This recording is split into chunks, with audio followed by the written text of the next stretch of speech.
are fine. I'm Rajesh. I welcome you again in my YouTube channel, RK English Gyan. So friends, if you are a student or preparing for any competitive exam and you don't know how to form sentences or you lack confidence when it comes to speak English sentences, then this class is just meant for you. So friends, before all that, I kindly request you to subscribe and like my channel. And don't forget to hit the bell button so that you keep getting notifications of my latest videos. Friends, इससे पहले मैं topic शुरू करूं, I would like to ask you some questions और आप मेरे इन questions का सही जवाब देना। सबसे पहले क्वेश्चन, क्या आप शराब पीते हैं? नहीं बताना चाहते, कोई बात नहीं। दूसरे क्वेश्चन का आप जवाब जरूर बताइए, क्या आप गाली देते हो? अब आप ये सोच रहे होंगे कि मैं ये क्वेश्चन आपसे क्यों पूछ रहा हूं, मैं अजीब नेगेटिव क्वेश्चन क्यों पूछ रहा हूं। चलो अच्छे क्वेश्चन पूछ लेता हूं। क्या आप माता पिता की इज्जत करते हो? क्या आप अपना होमवर्क टाइम पे करते हो? क्या आप प्रतिदिन स्कूल जाते हो? अब इन क्वेश्चंस का आप जवाब या तो हाँ में दे सकते हैं या ना में दे सकते हैं। ऐसे पहला क्वेश्चन मैंने पूछा, क्या आप शराब पीते हो, और इसका जवाब आप क्या दोगे? या तो आप कहेंगे हाँ मैं शराब पीता हूं, या फिर आप कहेंगे नहीं मैं शराब नहीं पीता हूं। दूसरा क्वेश्चन मैंने पूछा, क्या आप गाली देते हो? आप कहेंगे हाँ मैं गाली देता हूं। हालांकि इस बात को कोई नहीं कहेगा मैं गाली देता हूं, ज्यादातर क्या बोलेंगे, नहीं मैं गाली नहीं देता हूं। फिर मैंने क्वेश्चन पूछा, क्या आप माता पिता की इज्जत करते हो? तो जो इज्जत नहीं भी करता वो भी यही बोलेगा हाँ मैं माता पिता की इज्जत करता हूं। सो फ्रेंड्स, आज का जो टॉपिक है, आप में से कई लोग समझ ही गए होंगे कि आज का जो टॉपिक है वो है सिंपल प्रेजेंट टेंस, क्योंकि सिंपल प्रेजेंट टेंस के माध्यम से ही हम ये सेंटेंसेस बनाते हैं। मैं चाहूंगा कि आप इस वीडियो को पूरा देखें, क्योंकि वीडियो को पूरा देखने का ही बेनिफिट होता है, और इस वीडियो में मैं पूरी कोशिश करूंगा कि सिंपल प्रेजेंट से जुड़ी आपकी हर समस्या का मैं यहाँ निदान कर पाऊं। So friends, let's not waste the time and start the topic. Simple present tense का इस्तेमाल उन वाक्यों को बनाने के लिए किया जाता है जिनके पीछे ज़्यादातर ता, ते या ती जैसे हिंदी के शब्द आते हैं। उदाहरण के लिए, मैं स्कूल जाता हूँ, तो इसको इंग्लिश में कहेंगे आई गो टू स्कूल। मैं क्रिकेट खेलता हूँ, I play cricket. Simple present tense को बनाने का जो फार्मूला होता है वो होता है subject, first form of the verb plus s or es plus object. यहाँ एक बात जो ध्यान रखने की है वो है कि यहाँ पर जो एस और ई एस आता है वो ऑप्शनल होता है, अर्थात ये सभी सेंटेंसेस में नहीं आएगा। कुछ ही ऐसे सेंटेंसेस हैं जहाँ पर एस और ई एस आता है। सेंटेंस के फार्मूले को समझना बिल्कुल आसान है। सब्जेक्ट का मतलब होता है काम को करने वाला, यानी मैं स्कूल जाता हूँ तो मैं सब्जेक्ट है। मोहन क्रिकेट खेलता है तो मोहन सब्जेक्ट है। राम अंग्रेजी पढ़ाता है तो राम सब्जेक्ट है। ऑब्जेक्ट का मतलब होता है कि किस चीज़ के ऊपर काम किया जा रहा है। उदाहरण के लिए, मैं क्रिकेट खेलता हूँ तो क्रिकेट ऑब्जेक्ट है। आई प्ले क्रिकेट। मोहन इंग्लिश पढ़ाता है, तो यहाँ पर जो ऑब्जेक्ट है वो है इंग्लिश, क्योंकि इंग्लिश के ऊपर काम किया जा रहा है। चलिए अब जानते हैं कि वर्ब की फर्स्ट फॉर्म के साथ एसोरियस कहाँ कहाँ पे आता है। इसके लिए हमें समझना होगा कि प्लूरल सब्जेक्ट के साथ, प्लूरल सब्जेक्ट अर्थात you, we, they, boys, girls या एक से ज़्यादा व्यक्ति, इनके साथ हमेशा वर्ब की फर्स्ट फॉर्म का इस्तेमाल होता है। एसोरियस इनके साथ नहीं लगता। Let's have a look at some of the example. हम प्रतिदिन स्कूल जाते हैं। हम यानी वी, जाना यानी गो। फार्मूला है सब्जेक्ट, सब्जेक्ट के तुरंत बाद first form of the verb. लेकिन वी जो है वो एक प्लूरल सब्जेक्ट है, तो यहाँ पर एसोरियस का इस्तेमाल नहीं होगा। तो वाक्य बन जाएगा वी के बाद वर्ब लगाएंगे गो, और कहाँ जाया जाता है, स्कूल। जब भी हम कहीं जा रहे हैं और जिस जगह हम जा रहे हैं उससे पहले हम टू वर्ड का इस्तेमाल करते हैं। We go to school daily. Daily एक एडवर्ब ऑफ टाइम है जो सेंटेंस के बाद में लगेगा। तुम सुबह देर से जागते हो। तुम यानी यू, जागना यानी वेक अप, देर से यानी लेट, सुबह यानी इन द मॉर्निंग। तो फार्मूला है सब्जेक्ट, सब्जेक्ट के तुरंत बाद वर्ब। सब्जेक्ट है यू और वर्ब है wake up. You wake up late in the morning. अगला वाक्य देखिए, वह लोग प्रतिदिन शराब पीते हैं। वे लोग यानी एक से ज़्यादा लोग, और उनको कहा गया है दे। शराब पीने को बोलते हैं ड्रिंक, और प्रतिदिन के लिए एवरीडे वर्ड यहाँ पर लगाया है। तो वाक्य बन गया दे ड्रिंक डेली। यहाँ पर ड्रिंक के साथ एसोरियस शब्द का इस्तेमाल नहीं होगा। मैं अंग्रेजी पढ़ाता हूँ। यहाँ पर एक बात आप सभी लोग बड़े ध्यान से सुनिए कि आई शब्द जब भी आएगा इसके साथ एसओरियस बिल्कुल कभी भी नहीं आएगा। यानी आई टीच इंग्लिश। अगर आप ये बोलेंगे आई टीच इंग्लिश तो ये वाक्य गलत हो जाएगा। आइए अब देखते हैं कि वर्ब की फर्स्ट फॉर्म के साथ एसोरियस कहाँ कहाँ पर लगता है। इसके लिए मैं आपको एक छोटी सी ट्रिक बताता हूँ। जो सब्जेक्ट सिंगुलर होते हैं यानी ही, शी, इट या किसी व्यक्ति का नाम जैसे अशोक, इन सब के साथ वर्ब की फर्स्ट फॉर्म के साथ एसोरियस लगाना ज़रूरी होता है। उदाहरण देखिए, अशोक इंग्लिश बोलता है। अशोक सब्जेक्ट है तो शुरू में लगाया हमने। स्पीक यानी बोलना। स्पीक के साथ हमें एसोरियस लगाना पड़ेगा क्योंकि अशोक सिंगुलर है। अशोक स्पीक्स, ऑब्जेक्ट क्या है? इंग्लिश। Ashok speaks English. दूसरा सेंटेंस देखिए, वह सेक्टर 8 में रहता है। वह यानी ही सिंगुलर सब्जेक्ट है तो रहना यानी लिव, और लिव के साथ हमें लगाना पड़ेगा एस। सेंटेंस बन गया ही लिव्स एट सेक्टर 8। वह मुझे जानती है। वह यानी शी, जानना यानी नो, मुझे यानी मी, शी नोज मी। आइए अब जल्दी से देख लेते हैं इंटरोगेटिव सेंटेंसेस को। इंटरोगेटिव सेंटेंसेस को बनाने का जो फार्मूला है वो इस तरह से है, डू, डज, सब्जेक्ट, इन्फिनेटिव या first form of the verb plus object. Infinitive को लेके आप ज़्यादा कंफ्यूज मत होइए। वर्ब की फर्स्ट फॉर्म एसोरियस और आईएनजी के बिना जो वर्ब की फर्स्ट फॉर्म होती है उसको इन्फिनेटिव कहा जाता है। उदाहरण के लिए गो, वेंट, गोन में गो इन्फिनेटिव है। गोज उसमें ईएस लग गया है तो वो इन्फिनेटिव नहीं रहा। यानी डू और डज के बाद हमेशा इन्फिनेटिव लगता है। ये एक ट्रिक है।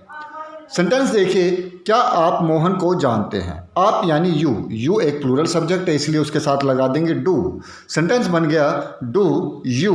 जानना यानी know, do you know, object क्या है? Mohan, do you know Mohan. Next sentence देखिए, क्या उस लड़की को अंग्रेजी आती है? उस लड़की को यानी शी एक सिंगुलर सब्जेक्ट है उसके लिए लगा देंगे डज, और डू या डज इन दोनों के साथ ही लगता है इन्फिनेटिव। तो जानने की जो वर्ब है वो है नो। तो सेंटेंस बन गया डज शी नो, ऑब्जेक्ट है इंग्लिश। क्या आप दारू पीते हो? आप यानी यू, और यू के साथ लगा देंगे डू यू। पीने के लिए हम वर्ड लगाते हैं take, do you take liquor. चलिए अब सीखते हैं नेगेटिव सेंटेंसेस बनाना। नेगेटिव सेंटेंस बनाने के लिए हमें नोट वर्ड का इस्तेमाल करना पड़ेगा, और जब भी हम नोट वर्ड का इस्तेमाल करते हैं ये कभी अकेला नहीं आता, क्योंकि यहाँ पर हम सिंपल प्रेजेंट टेंस में नेगेटिव सेंटेंस बना रहे हैं। तो यहाँ पर नोट से पहले हम लगाएंगे डू या डज। तो फार्मूला बन जाएगा सब्जेक्ट डू या डज में से एक प्लस नोट, और साथ में first form of the verb यानी इन्फिनेटिव प्लस ऑब्जेक्ट। यहाँ पर यू वी दे के साथ हम बोलेंगे डू नॉट, यानी you do not, we do not, they do not. इसी तरह ही शी इट के साथ हम बोलेंगे डज नॉट, यानी he does not, she does not या इट डज नॉट। यहाँ पर आई के साथ हमेशा डू नॉट का इस्तेमाल होता है, यानी आई डू नॉट। मैं क्रिकेट नहीं खेलता हूँ, I do not play cricket. कुछ और उदाहरण देख लेते हैं। मैं धूम्रपान नहीं करता हूँ। मैं यानी आई के साथ डू नॉट मैंने बताया, और धूम्रपान करना यानी स्मोक। सेंटेंस बन गया I do not smoke. Ram गाली नहीं देता है। राम यानी सिंगुलर सब्जेक्ट। सिंगुलर सब्जेक्ट होने की वजह से इसके साथ लगाएंगे डज। सेंटेंस बन गया राम डज नॉट अब्यूज। मेरी पत्नी घर का काम नहीं करती है। माई वाइफ यानी सिंगुलर सब्जेक्ट, और सिंगुलर सब्जेक्ट के साथ हम लगाते हैं डज नॉट। करने के लिए हम वर्ड लगाएंगे डू। होम चोरस यानी घर का काम। My wife does not do home chores. अगला वाक्य देखिए, मुझे अंग्रेजी नहीं आती है, तो ऑब्वियस है आई के साथ हम डोंट वर्ड लगाते हैं, और आने के लिए हम बोलते हैं no. I don't know English. तो ये था नेगेटिव बनाने का तरीका। फ्रेंड्स, इंग्लिश में क्वेश्चन दो प्रकार से बनाए जाते हैं।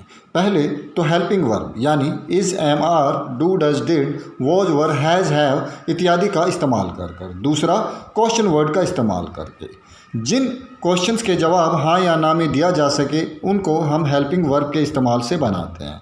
जिन क्वेश्चंस का जवाब हाँ या ना में देना संभव नहीं हो वहाँ पर हम क्वेश्चन वर्ड का इस्तेमाल करते हैं। इसको बनाने की जो टेक्निक है वो बहुत आसान है। इसका जो फार्मूला है वो आप अपनी स्क्रीन पे देख पा रहे हैं। सबसे पहले क्वेश्चन वर्ड, उसके बाद हेल्पिंग वर्ब।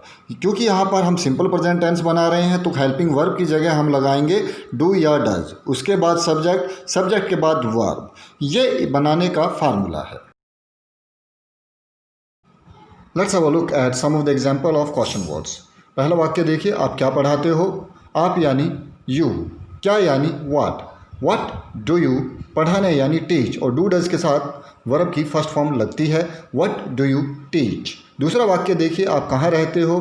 कहाँ यानी वेयर, आप यानी यू, तो यू एक प्लूरल सब्जेक्ट है, उससे पहले डू वर्ड लगेगा। Where do you live. Ram school कैसे आता है? कैसे आना यानी हाउ, आना यानी कम, यानी तरीका पूछा जाए राम स्कूल कैसे आता है तो सबसे पहले आ जाएगा हाउ। राम एक सिंगुलर सब्जेक्ट है तो राम से पहले लगा देंगे डज, और आने की जो इंग्लिश होती है वो होती है कम, और डायरेक्शन से पहले हम लगाते हैं to. How does Ram come to school. आपको कितनी भाषाएं आती हैं? कितनी यानी हाउ मैनी, भाषाएं यानी लैंग्वेजेस। आपको, आपको यानी यू, और जानने का इंग्लिश में जो वर्ड होता है वो होता है नो, यानी वाक्य बन गया how many languages do you no. जल्दी से कुछ और एग्जाम्पल देख लेते हैं। आप किसके साथ स्कूल जाते हो? किसके साथ यानी हु, आप, यू से पहले लग जाएगा डू, जाने को बोलते हैं गो, और डायरेक्शन से पहले लगता है to. Who do you go to school, और साथ के लिए वर्ड आ जाएगा with. Who do you go to school with. दूसरा वाक्य देखो, ये थोड़ा हटके है। तुम्हारे साथ स्कूल कौन जाता है? यहाँ पर करने वाला कौन है, तो सीधा सीधा यहाँ पे डू या डज की ज़रूरत नहीं है। हम वर्ब की फर्स्ट फॉर्म के साथ ही एसोरियस लगा देंगे, क्योंकि यहाँ पर हु जो है वो सिंगुलर सब्जेक्ट माना जाता है। देखिए, who goes to school with you. एक वाक्य और देखिए, आपके साथ कौन खेलता है? Who plays with you. आपके साथ पढ़ाई कौन करता है? Who studies with you. Next sentence देखिए, अशोक के पास कितनी गायें हैं? किसी चीज़ का आपके पास होने के लिए जो वर्ड है वो लगाते हैं हैव। जैसे मेरे पास एक कार है, आई हैव अ कार। मेरे पास एक बाइक है, I have a bike. How many यानी कितनी, काउस यानी गाय। अशोक एक सिंगुलर सब्जेक्ट है तो अशोक से पहले लगा देंगे डज। सो सबसे पहले क्वेश्चन वर्ड आ गया हाउ मैनी काउस, उसके बाद आ गया डज, फिर आ गया अशोक, और फिर आ गई मेन वर्ब यानी have. How many cows does Ashok have. दूसरा वाक्य देखिए, आपके पास कितना पैसा है? कितने के लिए अंग्रेजी में बोलते हैं हाउ मच, पैसे के लिए मनी, और आपके पास, आप यानी प्लूरल सब्जेक्ट, तो प्लूरल सब्जेक्ट से पहले लगाते हैं हम डू, और होने की अंग्रेजी होती है have. How much money do you have. अब जल्दी से देख लेते हैं कि सिंपल प्रेजेंट टेंस का इस्तेमाल कहाँ कहाँ पे किया जाता है। सबसे पहले हैबिट दिखाने के लिए, यानी जो किसी व्यक्ति की आदत होती है उसको हम ज़्यादातर सिंपल प्रेजेंट टेंस में ही बोलते हैं। उदाहरण देखिए, राम हमेशा सुबह जल्दी उठता है। Ram always wakes up early in the morning. दूसरा वाक्य देखिए, शेर घास नहीं खाता। Lion does not eat the grass. Repetitive action दिखाने के लिए भी हम सिंपल प्रेजेंट टेंस का इस्तेमाल करते हैं। रिपीटेटिव एक्शन जो एक्शन व्यक्ति की ज़िंदगी में बार बार होता है। उदाहरण देखिए, वह अपने दांत प्रतिदिन ब्रश करता है। ही ब्रशेस हिज टीथ डेली। दूसरा उदाहरण देखिए, मोहन प्रतिदिन व्यायाम करता है, यानी व्यायाम करने का काम उसकी ज़िंदगी में बार बार होता है। तो वाक्य बन जाएगा Mohan takes exercise daily. Universal fact या जनरल ट्रूथ दिखाने के लिए भी हम सिंपल प्रेजेंट टेंस का इस्तेमाल करते हैं। उदाहरण देखिए, सूरज पूरब से उदित होता है और पश्चिम में छिप जाता है। The sun rises in the east and sets in the west. 2 और 2 4 होते हैं। 2 and 2 makes 4। बुरे विद्यार्थी कभी अपने अध्यापक का सम्मान नहीं करते हैं। Bad students never respect their teacher. पृथ्वी सूर्य के चारों ओर चक्कर लगाती है। The earth revolves around the sun. चलिए अब सिंपल प्रेजेंट टेंस को एग्ज़ाम के पॉइंट ऑफ व्यू से देखते हैं। एग्ज़ाम में आपको बहुत सारे टेंसेस दिए जाते हैं और आपको सिंपल प्रेजेंट टेंस को पहचानना होता है। तो उसके पहचानने की ट्रिक ये है कि आप ये स्क्रीन पे दिए गए वर्ड्स अपने दिमाग में बैठाइए, क्योंकि ज़्यादातर अगर सेंटेंसेस में ये वर्ड्स दिए गए हैं तो सिंपल प्रेजेंट टेंस होने की संभावना ज़्यादा रहती है। वर्ड्स इस प्रकार से हैं, डेली, डेली अर्थात प्रतिदिन। एवरीडे, एवरीडे का भी यही मतलब है। कंस्टेंटली, कंस्टेंटली का मतलब होता है लगातार। यूजुअली, यूजुअली मतलब आमतौर पर। फ्रीक्वेंटली, बार बार। ऑफ्टन, अक्सर। समटाइम्स, कभी कभार। ओकेजनली का मतलब भी कभी कभी ही होता है। सेल्डम यानी कभी कभार, दुर्लभ ही। रेयरली यानी बहुत कम चांसेस में, बहुत ही कम पॉसिबिलिटी में, कभी कभार ही। इसी तरह एवरी के साथ अगर डे, वीक या मंथ वर्ड आ जाए तो सिंपल प्रेजेंट टेंस आने की पॉसिबिलिटी वहाँ पर बढ़ जाती है। स्क्रीन पे दिए गए सेंटेंसेस को ध्यान से देखिए और आप पाएंगे कि हर एक सेंटेंस में एक सिग्नल वर्ड है जो आपको ये बताता है कि ब्लैंक की जगह पर आप जिस टेंस का इस्तेमाल करेंगे वो सिंपल प्रेजेंट है। लेकिन यहाँ पर मैं आपको सावधान करना चाहूँगा कि इन सिग्नल वर्ड्स का मतलब ये नहीं होता कि जब भी आपको किसी सेंटेंस में ये सिग्नल वर्ड आ जाएंगे तो आपको सिंपल प्रेजेंट टेंस ही भरना है। ऐसा कोई नियम नहीं है। हाँ, इन सिग्नल वर्ड्स का इस्तेमाल हम ये समझने के लिए करते हैं कि जब ये सिग्नल वर्ड्स आ जाते हैं तो एक सेंटेंस के सिंपल प्रेजेंट टेंस में होने की पॉसिबिलिटी ज़्यादा होती है। इन सिग्नल वर्ड्स की मदद से हमें ये देखने का प्रयास करना चाहिए कि क्या एक सेंटेंस सिंपल प्रेजेंट टेंस अर्थात हिंदी में ता, ते, ती की सेंस देता है या नहीं। चलिए एग्जाम्पल्स को देखते हैं। Barking dogs seldom bite. Dogs plural है तो यहाँ पर बाइट वर्ड को लगाएंगे। He always come late. He singular subject है तो कम के लिए हम कम्स वर्ड लगाएंगे। He does his homework daily. He के साथ हम यहाँ पर डज वर्ड लगाएंगे क्योंकि ही सिंगुलर होता है। नेक्स्ट सेंटेंस देखिए, सी नेवर इंसल्ट हर हस्बैंड। सी एक सिंगुलर सब्जेक्ट है तो ऑब्वियस सी बात है कि इंसल्ट के साथ हम एस वर्ड इस्तेमाल कर लेंगे। सी नेवर इंसल्ट्स हर हस्बैंड। वह कभी अपने हस्बैंड का अपमान नहीं करती, हालांकि ये एक दुर्लभ सीन है। He usually finish his work quickly. Usually यानी आमतौर पर। सो ही सिंगुलर सब्जेक्ट है तो फिनिश के साथ हम ईएस वर्ड का इस्तेमाल करेंगे। He usually finishes his work quickly.